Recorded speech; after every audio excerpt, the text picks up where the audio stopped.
अस्सलाम वालेकुम uncle. Uncle वो यास्मीन का नंबर मुसलसल बन जा रहा है, सब खैरियत तो है ना?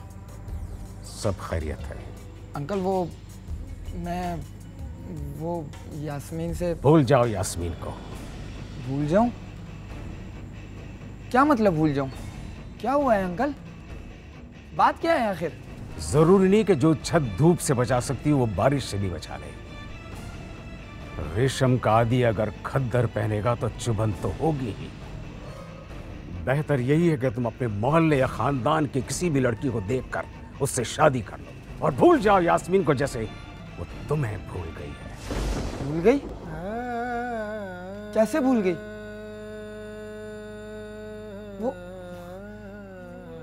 वो ये कैसे भूल गई कि जिसकी हर खामी को मैंने खुशी खुशी अपनाने का फैसला किया, वो मुझे भूल गई? वो ये बात कैसे भूल गई अंकल कि जिसके लिए मैंने अपनी माँ की एक तक ना मानी? भूल गई है, भूल गई है। ठीक है अंकल, चला जाऊंगा मैं यहाँ से, लेकिन अगर यही बात यास्मीन यहाँ पे आकर खुद कह देना तो मैं चला जाऊंगा यहाँ से। वो तुमसे नहीं मिलना चाहती। चले जाओ यहाँ से, नहीं तो पुलिस को बुला लूंगा। निकल जाओ यहाँ से।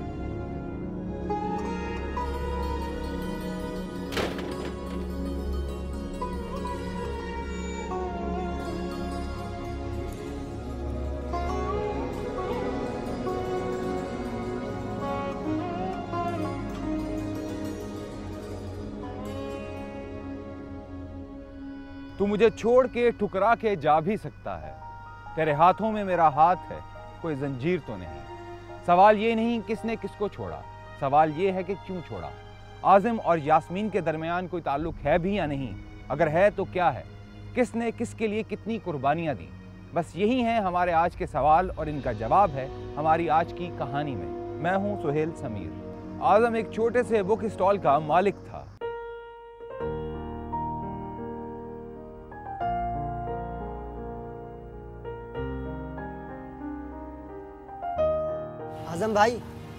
आजम भाई बाजी कह रही है ये डाइजेस्ट लेके इस महीने की डाइजेस्ट दे दे। कौन सी? अरे इसी महीने की नई वाली। अभी नहीं है। अरे ये है तो सही, यही तो चाहिए। अबे तुझे नजर नहीं आ रहा? ये डाइजेस्ट में पढ़ रहा हूँ। चल जा, शाम को आकर ले जाइयो। यानी कि आप पहले से पढ़ी हुई डाइजेस्ट हमें देंगे? यार अबे ये डाइजेस्ट है, कोई सिनेमा का टिकट नहीं है जिसे इस्तेमाल करके फेंक दूँ, समझा?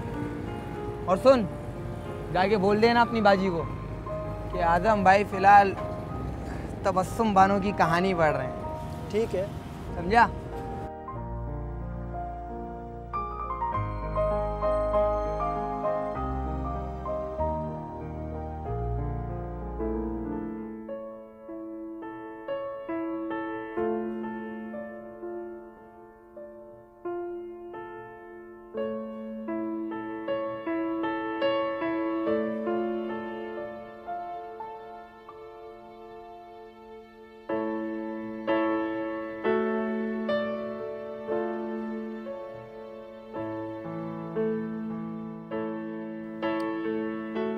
अपनी आंखों को अंधा करने पे तुला हुआ है। रात के 3 बज रहे हैं, सो जा, सुबह देर तक सोता रहेगा वरना। अरे अम्मा अभी नींद नहीं आ रही, जब नींद आएगी तब सो जाऊंगा। ये तेरा रोज का ड्रामा है, पता नहीं क्या पढ़ता रहता है हर वक्त। मैंने कहा सो जा तो बस सो जा। लाइट बंद कर रही हूं मैं। अरे अम्मा,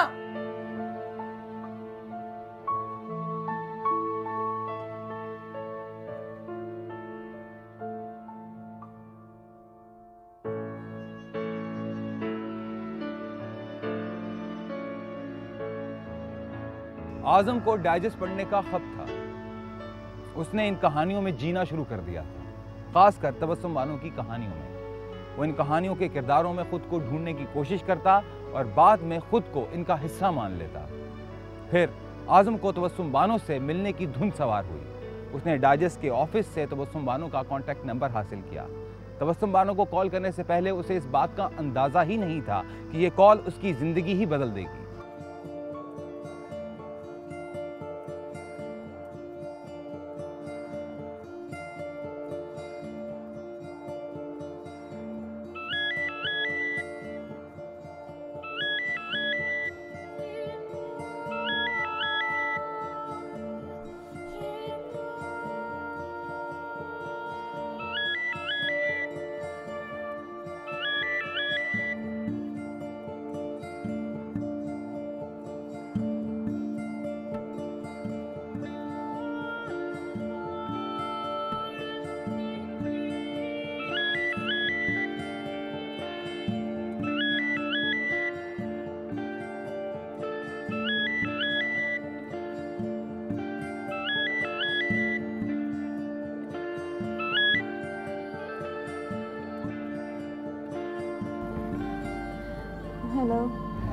हेलो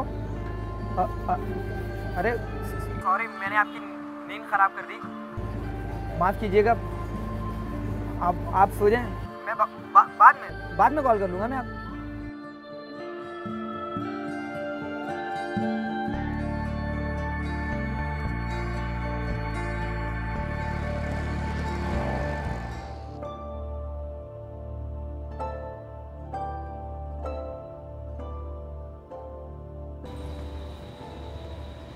पप्पू लग रहा है यार। पप्पू पप्पू, ये क्या हो गया यार? और ये क्या हो लिया बना रखा तूने? सब खैरियत तो है? हाँ सब खैरियत है। ओ भाई, क्या हो गया यार तुझे? नशा वशा तो नहीं शुरू कर दिया तूने? नशा? हाँ, मोहब्बत एक नशा ही तो है जो सरूर देता है, लेकिन दीमक की तरह इंसान को खा जाता है,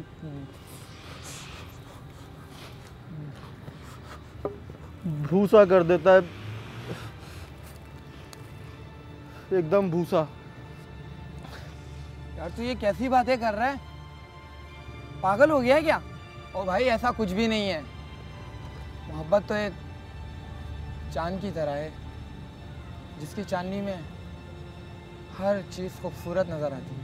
4 दिन की चांदनी है, फिर अंधेरी रात। ओ भाई, आखिर बता तो सही, हुआ क्या है? मोहब्बत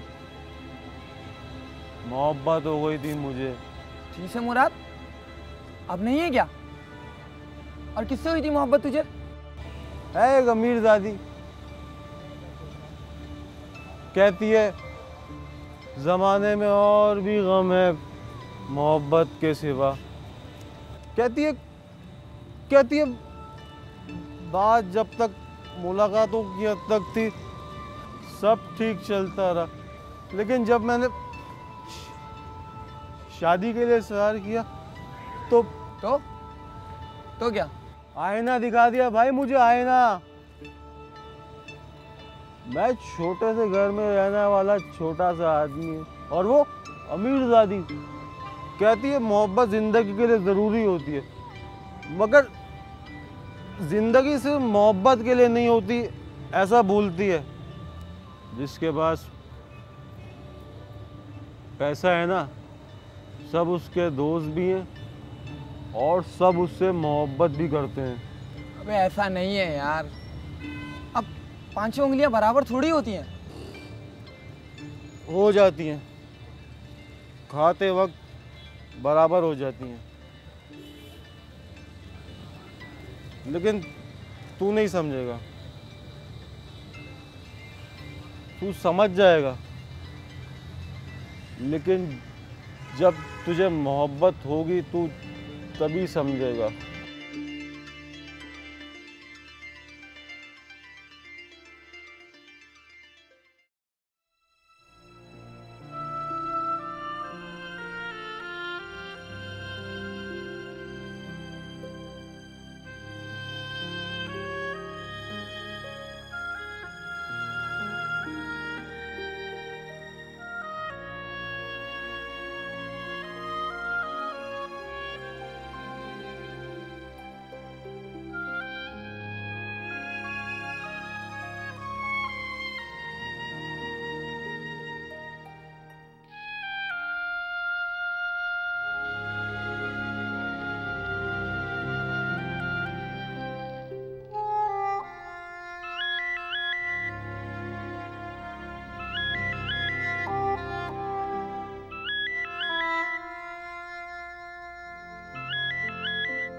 हेलो।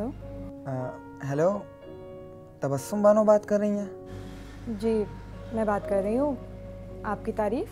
जी मैं आज़म बात कर रहा हूँ। मुझे आपकी कहानियाँ बहुत पसंद हैं, मैं आपका बहुत बड़ा फ़ैन हूँ। बहुत बहुत शुक्रिया मेरी कहानियों को पसंद करने का। अरे इसमें शुक्रिया की क्या बात, आपकी कहानियाँ होती इतनी अच्छी हैं। यकीन करें, जादू है आपके हाथों में, जादू। जादू? क्या मतलब? अरे वो कहते हैं ना, जैसे कि अगर कोई लेडीज़ अच्छा खाना पकाए तो जादू है तुम्हारे हाथों में, तो बिल्कुल इसी तरह आपकी हर कहानियाँ बहुत ज़बरदस्त है, तो इसी तरह आपके भी हाथों में जादू है। अरे थैंक यू सो मच मेरी कहानियों को पसंद करने का। अच्छा ये बताएं, मेरी कहानियों को पढ़ने के अलावा आप और क्या करते हैं? जी मैं आपकी कहानियाँ पढ़ता भी हूँ, इन्हें बेचता भी हूँ और इन्हें किराए पे भी देता हूँ। क्या मतलब? मैं समझी नहीं। जी मेरा एक छोटा सा बुक स्टॉल है जहाँ पे मैं कहानियाँ बेचता भी हूँ और इन्हें किराए पे भी देता हूँ।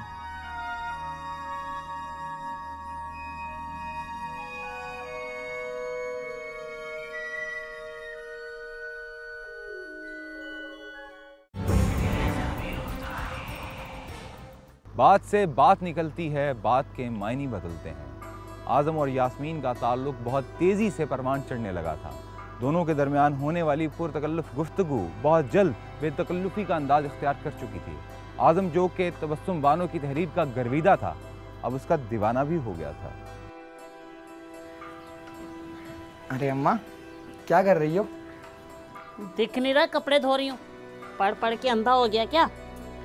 अरे ऐसी बात नहीं है। फिर क्या बात है? ऐसे अम्मा, तुम्हें इस उम्र में कितना काम करना पड़ता है, मेरा बस चले तो मैं तुम्हें काम ही ना करने दूं। ये तो तुम्हारे आराम के दिन है।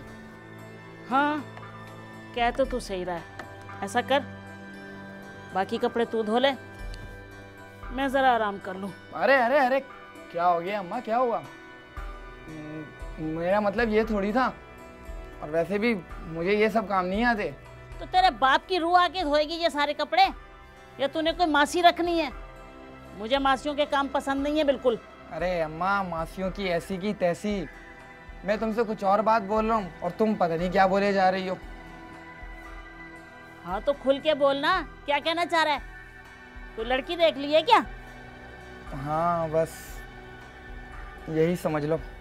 अच्छा, कौन है? मोहल्ले की है? अरे नहीं अम्मा, मोहल्ले में ढंग की लड़कियां हैं कहाँ।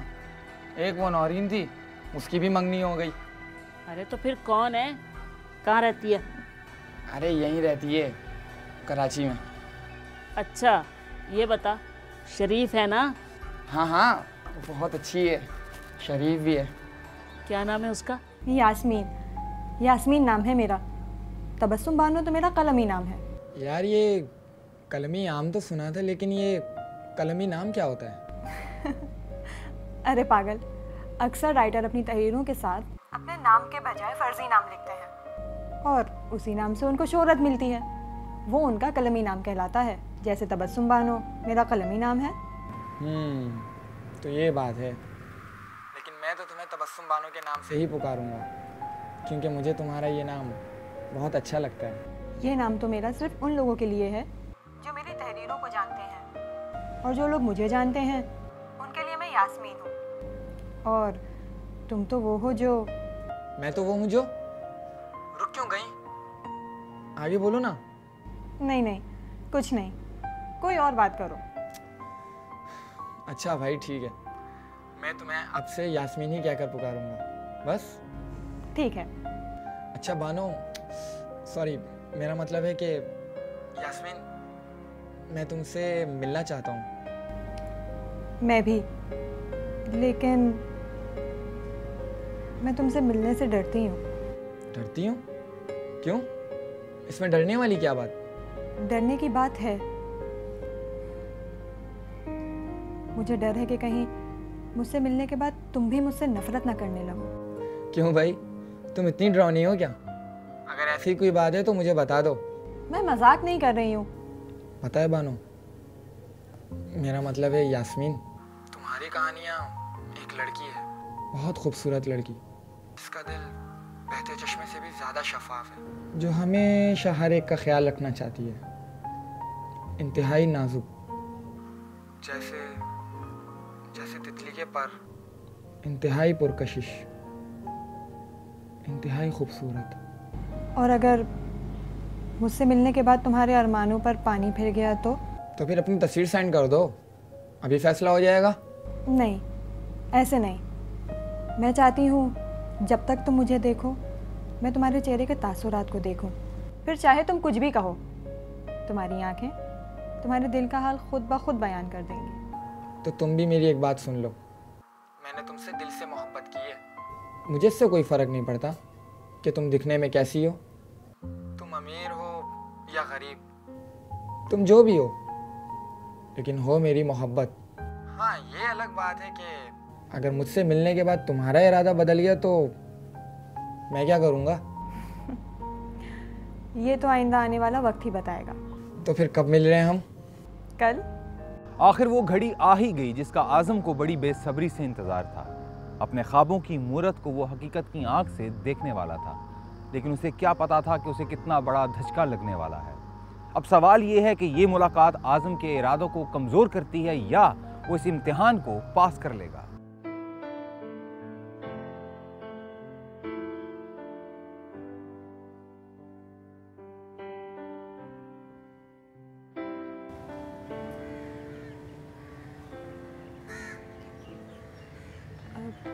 आज़म, आप बानो? नहीं, मैं यास्मीन।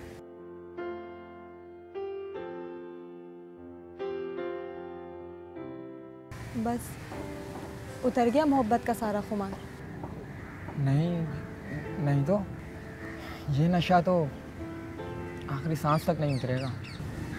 लेकिन ऐसा लग तो नहीं रहा। नहीं, ऐसी बात तो नहीं है। हाँ, तुम्हें पहली बार देखकर हैरत तो हुई थी, पर मेरा इरादा अभी नहीं बदला। पहले ये तो जान लूँ कि तुम्हारा इरादा है क्या? तुम्हें अपना बनाने का, तुम्हारे साथ ज़िंदगी गुजारने का और तुम्हारी कहानी का मरकज़ी किरदार बनने का। और ये नहीं पूछोगे कि ये सब कैसे हुआ? हाँ, मैं यही सोच रहा था कि ये सब अगर तुम बताना चाहो तो। मेरा ये हाथ पैदाइशी ऐसा ही है। बहुत इलाज करवाया लेकिन कोई फ़ायदा नहीं हुआ। कोई बात नहीं। तुम्हें वाकई कोई फ़र्क नहीं पड़ता? मैं उम्र में तुमसे तकरीबन 10 साल बड़ी होंगी और मेरा एक हाथ भी ठीक नहीं है, और तुम कह रहे हो तुम्हें कोई फ़र्क नहीं पड़ता? हम उम्र होना ज़हनी अमंगी के लिए ज़रूरी होता है। जहाँ जहनों का मेयार एक जैसा हो, वहाँ उम्र के कम या ज़्यादा होने से कोई फ़र्क नहीं पड़ता। और रही बात इस हाथ की, तो अगर यह हादसा शादी के बाद मेरी बीवी के साथ होता तो मैं क्या उसे भी छोड़ देता? कभी नहीं। मुझे कोई फ़र्क नहीं पड़ता। क्यों नहीं फर्क पड़ता? पड़ता है फर्क। अरे अपने से बड़ी उम्र की लड़की से शादी करेगा? पागल हो गया क्या? सारे शहर की लड़कियां मर गई हैं, तुझे शादी करनी है ना? ठीक है, 1 महीने में तेरे लिए चांद से दुल्हन ना ढूंढ के निकाली ना तो नाम बदल देना। बताओ भला, एक तो उम्र में बड़ी, ऊपर से एक हाथ की अपाहिज। पागल हो गया, पूरे खानदान में अपना भी मजाक उड़ाएगा और मेरा भी। अरे खानदान वालों की ऐसी की तैसी अम्मा। अब्बा के गुजरने के बाद किसी ने पूछा था हम माँ बेटों का कि कैसे गुजारा कर रहे हैं हम दोनों? अरे कोई एक टाइम का खाना देने का रवादार नहीं था अम्मा। अब अगर जैसे तैसे करके मैंने ये कारोबार सेट कर लिया तो सबको रिश्तेदारियां याद आ रही हैं। हमारे जाती मामलात में किसी को टांग अड़ाने का हक नहीं है, और अगर किसी ने अड़ाई ना अपनी टांग तो मैं उसकी टांग तोड़ दूंगा। देखता हूँ कौन करता है एतराज। मुझे है एतराज, बोल क्या करेगा? अम्मा खुदा के लिए, अब तुम क्यों उल्टी बातें कर रही हो? जब मुझे कोई एतराज नहीं तो तुम्हें क्या तकलीफ है? मुझे तकलीफ है।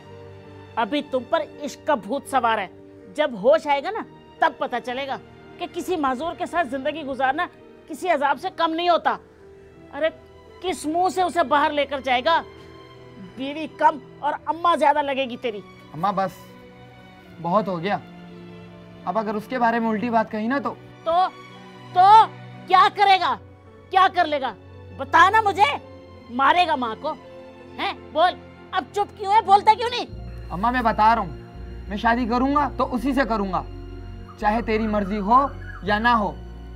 ये मेरी जिंदगी है और मुझे पूरा हक है अपनी जिंदगी के बारे में फैसला करने का, शरई भी और कानूनी भी।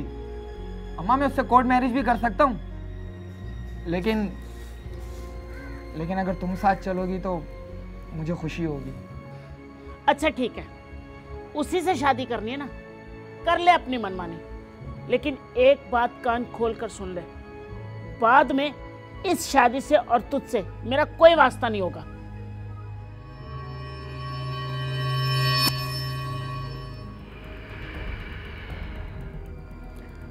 बहन, मैं ये कह रहा था कि अगर हम सोच कर जवाब दे दें तो कोई एतराज तो नहीं होगा आपको? देखें भाई साहब, आजकल के दौर में तो औलाद अपनी जिंदगी का फैसला खुद ही कर लेती है। अब हम वालिदैन के एतराज का होना बेकार और बेमानी है। आप अच्छी तरह सोच लें, समझ लें, हमें ना ही तो कोई एतराज है और ना ही हमें कोई जल्दी। मुझे आपसे यही उम्मीद थी। मैं ये चाह रहा था कि आपने यास्मीन को भी देख लिया और हमारे घर को भी देख लिया। अगर हम आपके घर आना चाहें तो? जी अंकल, क्यों नहीं, एक बार क्या आप 100 बार आए, हमें वाला क्या एतराज हो सकता है, क्यों अम्मा? हाँ, अब तो एतराज का सवाल ही नहीं उठता। तो फिर ठीक है, अगली इतवार हम आपके घर आते हैं और साथ में अपनी छोटी बेटी और दामाद को भी लेकर आएंगे और वहीं अपने फैसले से आप लोगों को आगाह भी कर देंगे। ठीक है, जैसे आप बेहतर समझे। चाय पीजिएगा।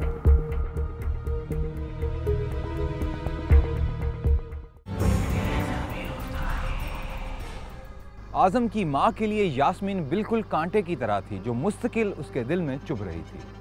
वो इस रिश्ते के लिए बिल्कुल भी राजी नहीं थी, लेकिन अपने इकलौते बेटे की जिद की खातिर उसने अपने अरमानों का गला घोंट लिया।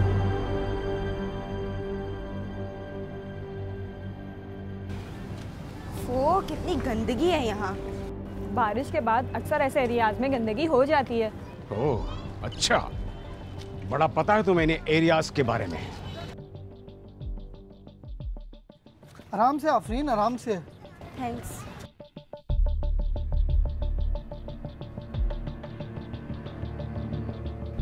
ये तो कब्रिस्तान है। हाँ तो उनके घर का रास्ता यहीं से जाता है, थोड़ा चल के उनका घर है।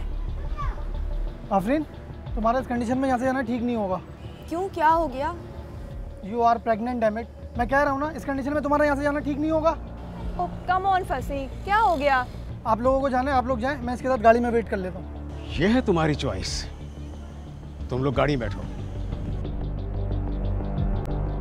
चलो।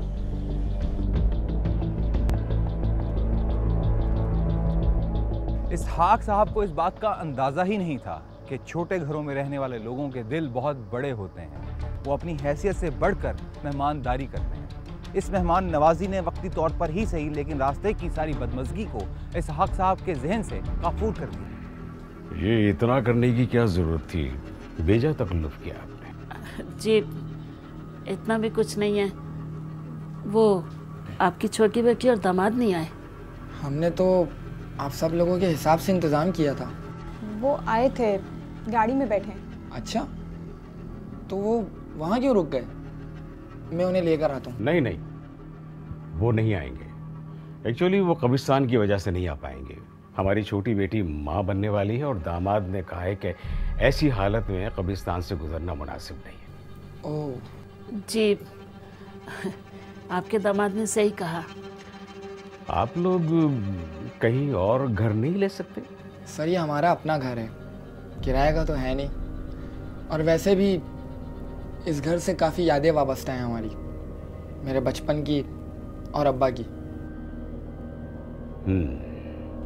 बहन, मैंने आपसे कहा था कि जब हम आपके घर आएंगे तो बता देंगे कि हमने क्या सोचा है। दरअसल मैंने अपने करीबी रिश्तेदारों से मशवरा नहीं किया है, तो मैं चाह रहा था कि 2-4 दिन और मिल जाते तो मैं आपको फ़ोन करके बता देता या फिर आज़म को कॉल कर लेता। जी ठीक है, जैसे आपकी मर्जी।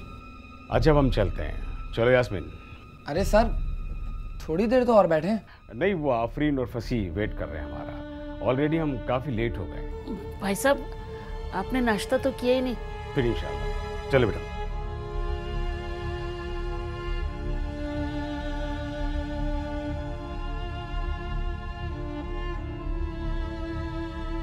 उस दिन के बाद से आजम चाहकर भी यास्मीन से राब्ता नहीं कर पाया। ना ही उसका फोन लग रहा था और ना ही उसके घर वालों ने मुड़कर कोई जवाब दिया। मरता क्या ना करता, प्यासा खुद कुएं के पास जा पहुंचा। फिर क्या हुआ ये आप देख चुके हैं। उसके बाद क्या होगा ये हम आपको दिखाते हैं।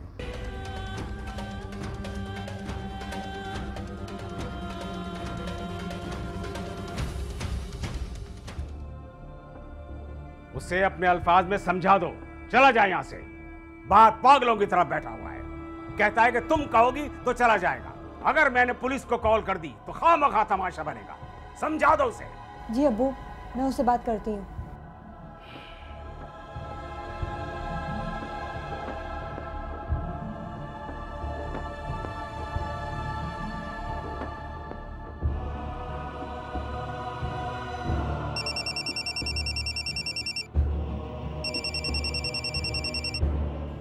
हेलो हेलो यास्मीन, यार मैं तुम्हारे घर के बाहर बैठा हुआ हूँ और ये तुम्हारे पापा को क्या हो गया? वो कह रहे हैं कि तुम मुझसे मिलना नहीं चाहती। उनसे कहो ना कि आज़म, मेरी बात सुनो, अपनी बकवास बंद करो और अपने घर जाओ। लेकिन मैं तो तुमसे। भूल जाओ मुझे, मेरा तुम्हारा कुछ नहीं हो सकता। मखमल की चादर में टाट का पेमेंट नहीं लगता। और मैं कभी तुम्हारे साथ खुश नहीं रह सकती। क्यों खुश नहीं रह सकती? यास्मीन मेरा यकीन करो, मैं तुम्हें बहुत खुश रखूंगा।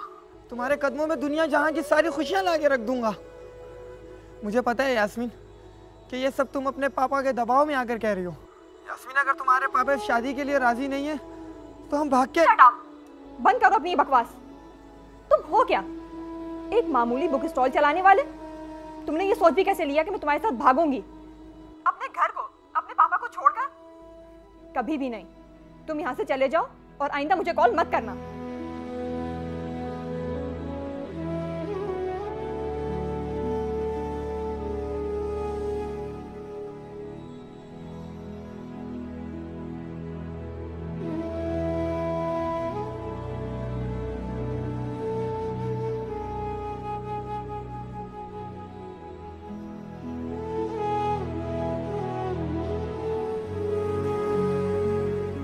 क्या कर रही हो आप ही तुम? जब तुम्हें उससे मोहब्बत ही नहीं थी तो फिर तुमने उससे शादी करने के लिए हामी भरी ही क्यों थी? और अगर तुम्हें उससे मोहब्बत है तो फिर ये सब क्या है? मोहब्बत से पेट नहीं भरता आफरीन। आजम एक जज्बाती लड़का है। उसे खुद भी नहीं पता कि वो कर क्या रहा है। जब तक कि मैं उसके घर नहीं गई थी मुझे भी सही मायनों में उसकी हैसियत का अंदाजा नहीं था। ये बात सच है, आज़म मुझे अच्छा जरूर लगता है, लेकिन मैं ये बात कभी फरामोश नहीं कर सकती। मैं उसके साथ कभी खुश नहीं रह सकती। लेकिन क्यों खुश नहीं रह सकती? छोटा ही सही लेकिन अपना कारोबार है उसका, और फिर तुम्हारी भी आमदनी अच्छी है। तुम दोनों एक दूसरे के साथ एक अच्छी जिंदगी बसर कर सकते हो।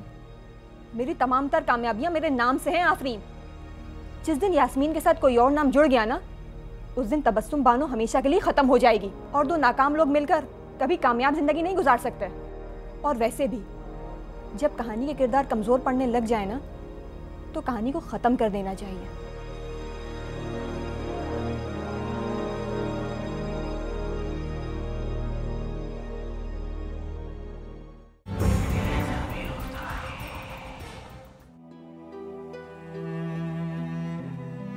मोहब्बत एक नशा ही तो है जो सुरूर देता है, मगर इंसान को अंदर ही अंदर खोखला कर देता है।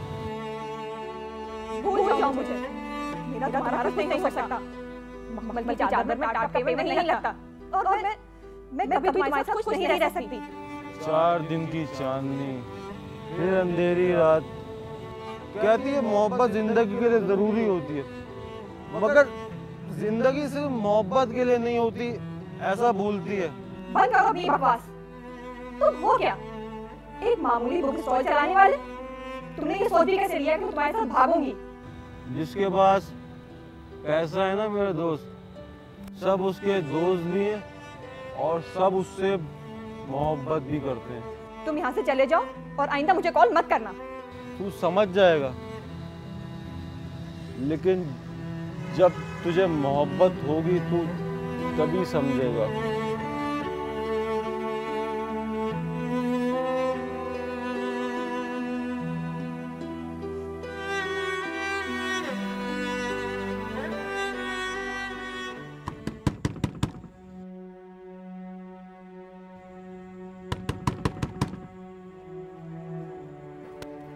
कौन? आजम? जी।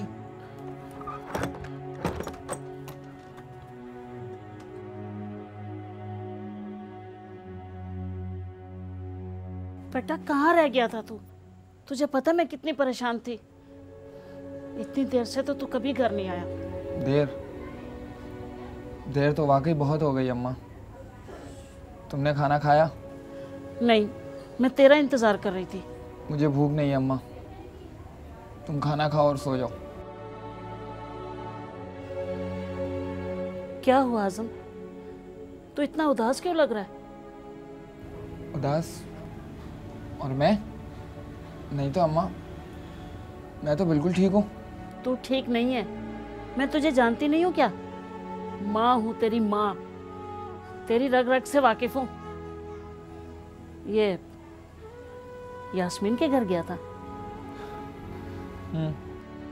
और उसके बाप ने रिश्ते से मना कर दिया होगा। और यास्मीन वो क्या कहती है? संगमरमर मट्टी के घरों से नहीं लगाया जाता अम्मा, उसका मेरा कोई जोड़ नहीं था।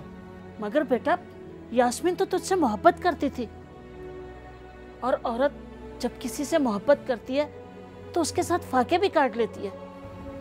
पता नहीं अम्मा, शायद उस मोहब्बत को हालात की धूप से बचने के लिए दौलत की छत की जरूरत थी।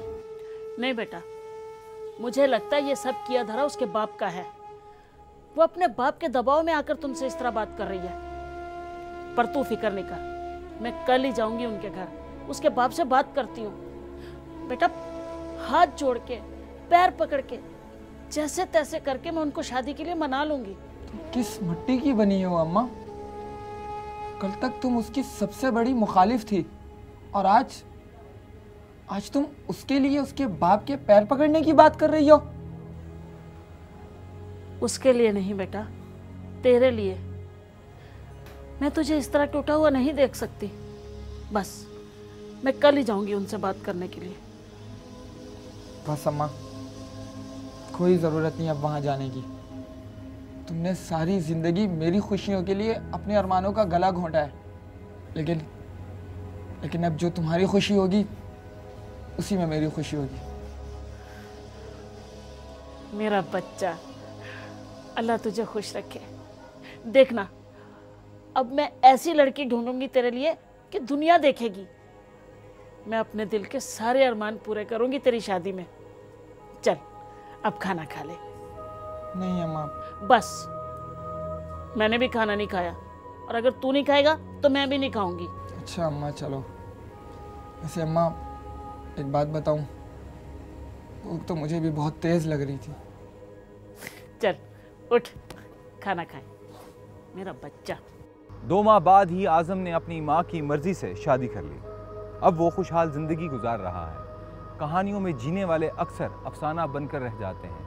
हालात के तलातुम में जो आज़म की तरह खुद को संभाल लेते हैं वो पार लग जाते हैं। कहानियों को जिंदगी मान लेने वालों के साथ कभी कभी